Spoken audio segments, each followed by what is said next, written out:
Good morning, boys and girls. Today for reading, we are continuing to work on our comprehension or understanding what we read as we read it.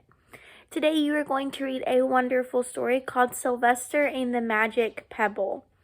As you're reading, I want you to make sure that you're really paying attention to what's happening in the story, because after you read, you are going to answer some questions about that story. First, you are going to retell the story using that 5-finger retell strategy. With the 5-finger retell strategy, you're going to tell about the characters in the story, the setting of the story, and the beginning, middle, and end of that story, Sylvester and the Magic Pebble. Then you are going to make a connection to that story. Remember last week we talked a little bit about connections, and those connections can be text to self, or things that you remember, or things that you have feelings about. It can be text to text, where the story reminds you of another book, or it can be text to world, where it reminds you about something else that's happening in the world. So again, first you're going to do that 5-finger retell.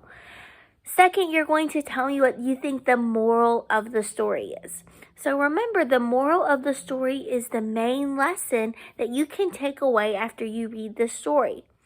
Remember, the moral of the story needs to be something that you could apply to your own life. So it doesn't need to be about a specific situation. It needs to be about something that can help you be a better person, or be a better friend, or make better decisions. For example, in Swimmy learned that it was important to work together to stay safe. So just like in the story, whenever Swimmy worked with the other fish to create the big fish so that they could avoid being eaten, in your life, you do things to stay safe with the group, like whenever everyone wears their mask. That's everyone working together to stay safe in a way. So as you're listening to Sylvester and the Magic Pebble, try to think about that moral of the story, or what lesson you can take away that you could use in your own life. Okay, so we have our 5-finger retell, the moral of the story. Lastly, after you read, there are going to be a few questions on there about this story specifically to make sure that it's stuck in your brain and that you are comprehending or understanding what you are reading as you read it. Okay, so you can watch the next video to listen and watch the story.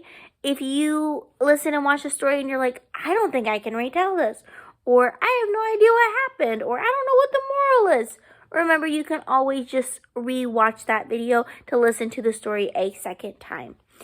Okay, I hope you enjoy the story, and I'll see you later.